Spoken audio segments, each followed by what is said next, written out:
அன்பான இனிய உறவுகளுக்கு யாரெல்லாம் விஜய் காவேரி ஃபேன்ஸோ அவங்க எல்லாம் நம்ம சேனலில் ஒரு லைக்கை போட்டு சப்ஸ்கிரைப் பண்ணிவிட்டு கமெண்ட் பாக்ஸில் ஐ லவ் காவேரி விஜய்னு போட்டுருங்க ஃப்ரெண்ட்ஸ். வாங்க இப்போ நம்ம வீடியோக்குள்ளே போகலாம். இங்கே நம்ம காவேரி மேடத்துக்கு நல்ல ஜுரம் வந்துடுது இல்லையா, நம்ம தலைவன் வந்து அழகாக தலை தவட்டி விட்டு ட்ரெஸ்அப் பண்ணி எல்லாம் மேக்கப் பண்ணி விட்டுறாருங்க. சூப்பராக பார்த்து பண்ணி விட செய்கிறாங்க.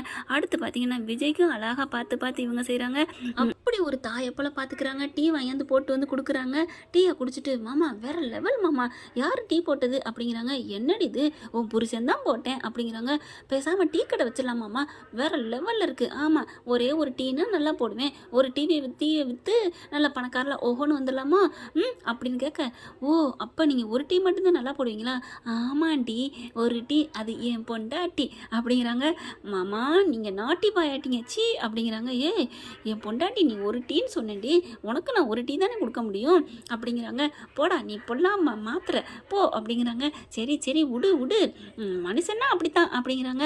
அடுத்து பார்த்தா பொறுத்து பார்த்துட்டு தாத்தாவால் இருக்க முடியல, வந்துடுறாரு விஜய் அப்படின்னு டொக்குன்னு கதவை தட்ட, தாத்தா தான் வந்திருப்பாருன்னு நினைக்கிறேன். எப்படி பாஸ் கரெக்டாக சொல்கிறீங்க, வேறு யாருமா நம்ம வீட்டுக்கு வரப்போறா அப்படின்ட்டு தாத்தா வாங்க அப்படின்னு கூப்பிட தாத்தா உள்ளார வராரு. என்ன தாத்தா? இல்லைடா அது வந்து அப்படின்ட்டு, என்ன தாத்தா ஏதோ பம்புற மாதிரி இருக்குது அப்படின்னு காவேரி கேட்குறாங்க. இல்லைம்மா இது எனக்கு என் பேரனுக்கு உள்ளது, டேய் வாடா அப்படின்னு கூப்பிட்றாங்க. என்ன தாத்தா நீ அப்போ சொல்லிட்டு வந்தியே, அதை சொல்லுடா. என்ன சொல்லிட்டு வந்தேன் தாத்தா, பேராண்டி ப்ளீஸ்டா அப்படின்னு கெஞ்சுறாரு. முடியாது தாத்தா அப்படிங்கிறாங்க. டேய் நீ தாத்தா மேலே உண்மையிலே பாசம் வச்சுருந்தா அந்த மூணாவதாக போடுறதுக்கு என்னடா சொல்ல வந்த, எனக்கு அரிக்குதுடா தால சொல்லுடா அப்படிங்கிறாங்க. மாமா அதெல்லாம் தாத்தா அதெல்லாம் சொல்ல முடியாது, நீங்கள் போங்க அப்படிங்கிறாங்க. இப்போ நீ சொல்லலை காவேரிட்ட சொல்லி கொடுத்துருவேன் அப்படிங்கிறாங்க. சொல்லிக்கங்க அப்படின்னு சொன்ன கையோட, என்ன தாத்தா அப்படின்னு காவேரி கேட்குறாங்க. ஒன்றும் இல்லைம்மா, ஏதோ அந்த டீயில் பாலுக்கு பதிலாக பாசம்னே, அதுக்கப்புறம் டீ தூளுக்கு பதிலாக அன்பு காதல்னு சொன்னால், அடுத்து ஜீனிக்கு பதிலாக இது வேற அப்படின்னு வந்தான், அதான் என்னடா அப்படின்னு கேட்குறேன். சொல்ல மாட்டேங்கிறாம்மா அவன் புருஷன் அப்படிங்கிறாங்க. தாத்தா நீங்கள் போங்க நான் கேட்டு சொல்கிறேன். சொல்லுவியா? சொல்கிறேன் தாத்தா நீங்கள் போங்க அப்படிங்கிறாங்க. சரின்னு சொல்லிட்டு கிளம்புறாரு. தாத்தா நீங்கள் கடைசி வரைக்கும் கேட்கவே முடியாது. ஏண்டா அதை நான் சொல்லவே மாட்டேன் என் பொண்டாட்டிக்கிட்ட. அதெல்லாம் நான் கேட்டு வாங்கிடுவேன் அப்படிங்கிறாங்களா. என் பேத்தி அந்த உண்மையை வாங்கிடுவா. ஓகே அந்த உண்மையை அவளே வாங்கினாலும் உங்ககிட்ட அவள் சொல்ல முடியாது மாமா, சொல்ல முடியாத அளவுக்கு அவ்வளோ நீளமான வார்த்தையாடா. ஆமாம் நீளமான வார்த்தை தான், போங்க தாத்தா அப்படின்னு சொல்லி அனுப்பிவிட்டு கதவை சாத்துறாரு. அதுக்கப்புறம் அப்பா நீ நில்லு அப்படின்னு தொட்டு பார்க்குறாங்க. ஜுரம்லாம் பறந்துருச்சு. எங்கடா உன் ஜுரத்தை காணோம்? என் மாமா பக்கத்துலேருந்து கட்டி பிடிச்சா எல்லாம் பறந்துடும், பஞ்சா போயிடும் அப்படிங்கிறாங்க. அப்படின்னு சொல்லிட்டு வேகமாக எந்திரிக்கிறாரு. எங்கே மாமா எங்கே கிளம்புறீங்க? வேலை இருக்குடா. வேலை இருக்கிறது இருக்கட்டும், வாங்க அப்படின்னு கண்ணடிச்சு கூப்பிட, நான் வேலைக்கு போகணும், இப்பெல்லாம் கண்ணடிச்சின்னா மாமாவுக்கு ஒரு மாதிரி ஆகுது அப்படிங்கிறாங்க. ஐயோ 24 மணி நேரம் அதே தான், வாடா அப்படின்னு சொல்லி கூப்பிட்றாங்க. வந்துட்டேன் மேடம். என்ன மேடம் சொல்லுங்கள் மேடம். ஒன்றும் இல்லை தாத்தா போகும்போது அப்படின்னு சொல்லிட்டு போனாரே, அந்த மூணாவதா என்ன அந்த டீயில் போட்டிருக்கீங்க சொல்லுங்க அப்படின்னு கேட்க, அதெல்லாம் சொல்ல முடியாது மேடம் அப்படிங்கிறாங்க. இப்போ நீங்கள் சொல்லலை உங்கள் கூட நான் பேச மாட்டேன்.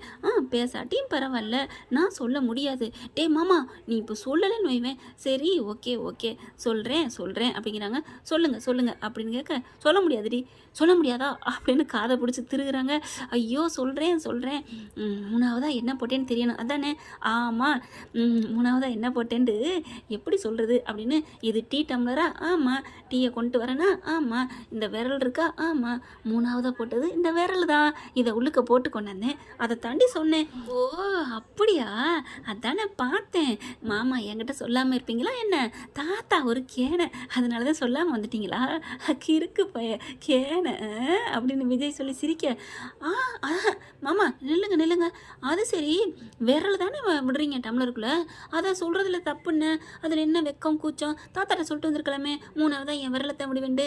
மாமா அப்போ வேற ஏதோ இருக்குது, போங்காட்டம் அப்படின்னு கேட்க சிரிக்கிறாங்க. அப்போ வேற இருக்கா சொல்லுடா அப்படின்னு கேட்க, இல்லை ஒன்றும் இல்லை காவேரி அப்படிங்கிறாங்க. மாமா இப்போ சொல்கிறீங்களா? சரி சொல்கிறேன் அப்படின்னு சொல்லிட்டு, வேற ஒன்றும் இல்லடி அப்படின்னு சொல்லிட்டு, மூணாவதா உன் மேலே நான் கட்டி பிடிச்சி கொண்டாடுவேன்ல அந்த காமம், அதை தான் சொன்னேன் போதுமா அப்படிங்கிறாங்க. சீ போடா அப்படின்னு சொல்லி வெக்கப்படுறாங்க. இதை போய் தாத்தாட்ட எப்படி சொல்கிறது? பாசம் காதல் அன்பு இதை சொல்லலாம், அடுத்து நான் அதை சொல்ல முடியலடி, உன் மேலே அளவு கடந்த வச்சிருக்கேன் பாரு, அதை தாண்டி சொன்னேன் செல்ல பொண்டாட்டி அப்படிங்கிறாங்க. போய் தாத்தாட்ட போய் சொல்லிட்டு வா. ஏன் நான் சொல்கிறதுல என்ன இருக்குது, நான் போய் சொல்கிறேன் அப்படின்னு எந்திரிக்கிறாங்க. அடியே ஆர்வக்குள்ள சொல்கிறாரு, நில்லுடி அதெல்லாம் சொல்லக்கூடாதுடி அப்படிங்கிறாங்க. இதில் என்ன இருக்குது, இதெல்லாம சொல்லுவாங்க அப்படிங்கிறாங்க. மாமா இதுதான் இயற்கை, இது என் புருஷன் சொல்லி கொடுத்துருக்காரு, இதில் சொல்கிறதுக்கு எனக்கு என்ன பயம், நான் போகிறேன். அவர் ஏற்கனவே என்கிட்ட அது சொன்ன விஷயம் தானே. அடிப்பாவே சொல்லியிருக்காரா, என்னடி சொல்கிறேன்? ஆமாம், 2 பேரும் சீக்கிரமாக ஒன்று சேர்ந்து ஒரு குழந்தைய பெற்றுத்தாங்கன்னு சொன்னார்ல. ஓ ஓ ஓ அப்போ அதுவும் இது ஒன்று தானே மாமா, அப்போ அதைத்தான் நீங்கள் சொன்னீங்க. நான் அதைத்தான் சொன்னேன். அப்புறம் என்ன, அவங்க வந்து அப்படி இலைமறைக்காயாக சொன்னாங்க, நீங்களும் அது வேறு மாதிரி சொல்லியிருக்கீங்க. ஆக மொத்தம் எல்லாம் ஒன்று தான் அப்படிங்கிறாங்க. அப்போ அதுதானா, அப்போ நீங்கள் சொன்னது தான் அப்படின்னு போய் சொல்ல போறியா? ஆமாம், நீங்கள் சொன்னது தான் தாத்தா, 2 பேரும் சேர்ந்து பிள்ளை பெற்று கொடுங்க அப்படின்னு சொன்னீங்கல்ல, அதைத்தான் என் புருஷன் சொன்னார் அப்படின்னு சொல்லிட்டு வரேனே.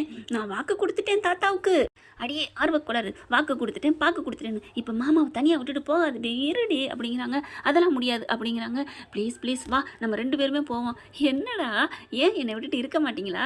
இல்லை காவேரி, உன்னையெல்லாம் இப்போல்லாம் ஒரு நிமிஷம் கூட விட்டுட்டு இருக்க முடியல தெரியுமா? நீ நம்புனாலும் நம்பாட்டியும் போ. ஒரே ஒரு நூலிடை ஒரு அரை மணி நேரம் அந்த பாத்ரூம், அதை தவிர உன்னை விட்டுட்டு என்னால் ஒரு நிமிஷம் கூட இருக்க முடியாதுடா அப்படிங்கிறாங்க. அப்படியே கட்டிக்கிறாங்க 2 பேருமே. நான் உண்மையிலே கொடுத்து வச்சிருக்கணும், போன ஜென்மம் என்ன புண்ணியம் பண்ணேன்னு தெரியலடா மாமா அப்படிங்கிறாங்க. நானும் தாண்டி அப்படின்னு சொல்லிட்டு இதை என்ஜாய் பண்ணுவோமா, என்ன பண்ணலாம், என்ஜாய் பண்ணோம்னா ஃபுல்லாக மாமா தாத்தாட்ட கேட்போம், வச்சிருப்பாரு ஃப்ரிட்ஜில், எடுத்துகிட்டு வந்து அடிப்போம்மா அப்படின்னு கேட்க, காவேரி நீயுமா? எனக்கு சொல்லலைம்மா, உங்களுக்கு தான். ஏதோ நீ அடிக்க போகிற மாதிரி சொல்கிற.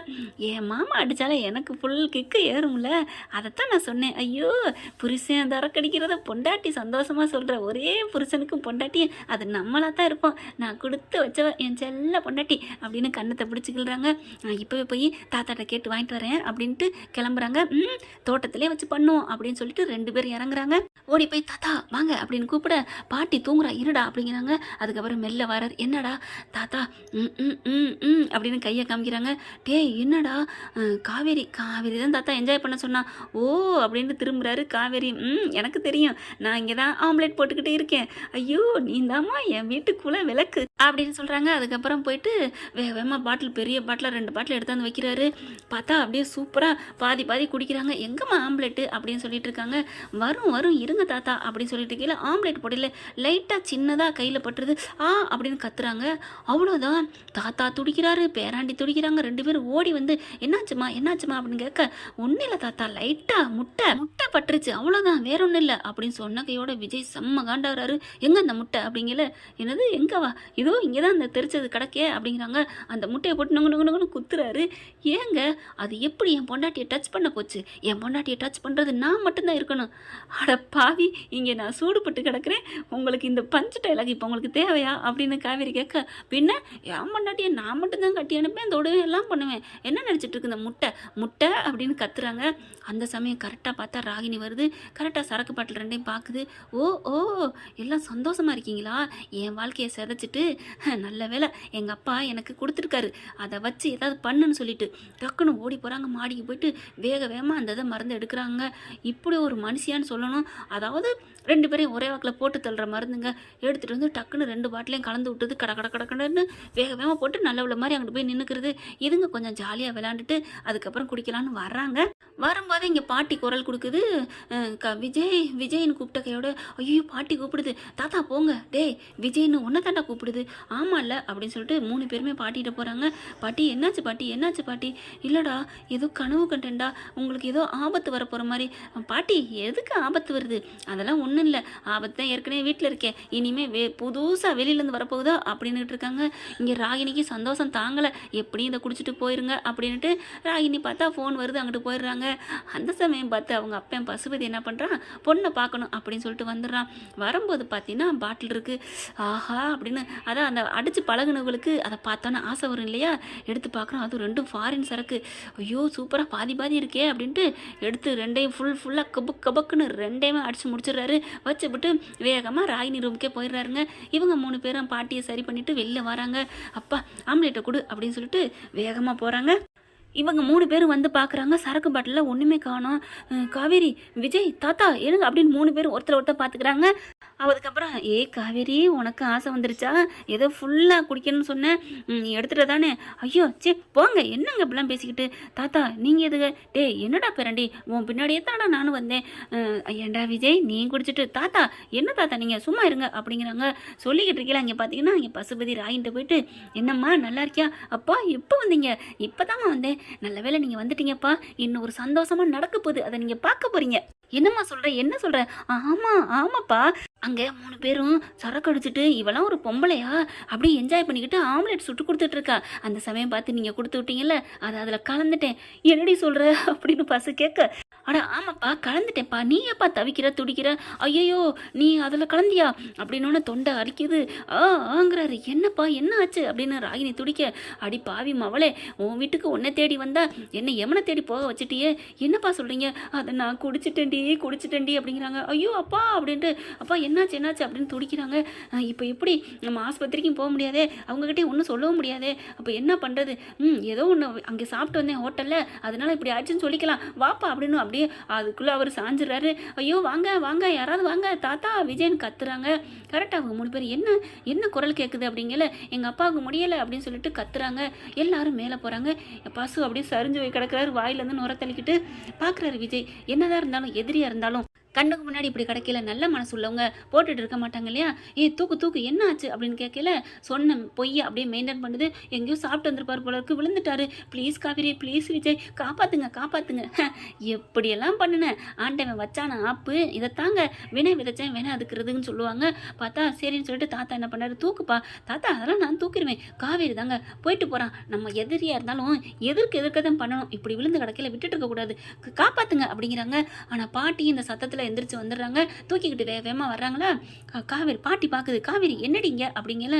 "ஒன்றும் இல்லை, இவர் இந்த மாதிரி வாந்தி எடுத்துட்டாரு, சீரியஸாக இருக்காரு, தொண்டைக்கு நெஞ்சுக்கும்." அப்படிங்கல வாயிலேருந்து ரத்தம் வாந்தி வருது.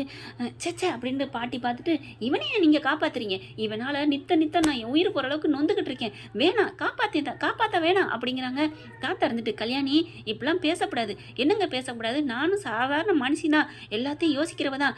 இந்த மாதிரி மனுஷனை காப்பாற்றுறதுக்கு விட்டுருங்க, நம்மளாவது நல்லா இருந்துட்டு போவோம்." அப்படிங்கிறாங்க.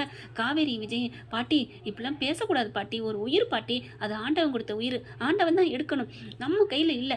"அடே நம்ம ஒன்று எடுக்கலடா, அது ஆண்டவன் தான் எடுக்கிறான், நீ எடுக்கிறேன்னு யார் சொன்னா?" "வேணா விட்டுருங்கிறாங்க." அதெல்லாம் முடியாதுன்னு சொல்லிட்டு காருக்குள்ள ஏற்றிக்கிறாங்க. ராகினி அப்பா அப்பான்னு அழுகுது. வேகமாக ஆஸ்பத்திரி தூக்கிட்டு போகிறாங்க. சொன்னால் கேட்குதுல, வெளியில் போகிற ஓனர் தூக்கி வேட்டிக்கில் போடுது, அது நம்மளைத்தான் கடிச்சு வைக்குதுன்னு தெரியாமல் அப்படிங்கிறாங்க கல்யாணி பாட்டி. அதுக்கப்புறம் காவேரி துடிக்கிற துடிப்பை பார்த்துட்டு உண்மையிலே ராகினி அப்படியே ஒரு மாதிரியா பார்க்குது. விஜய் பார்க்குறாங்க.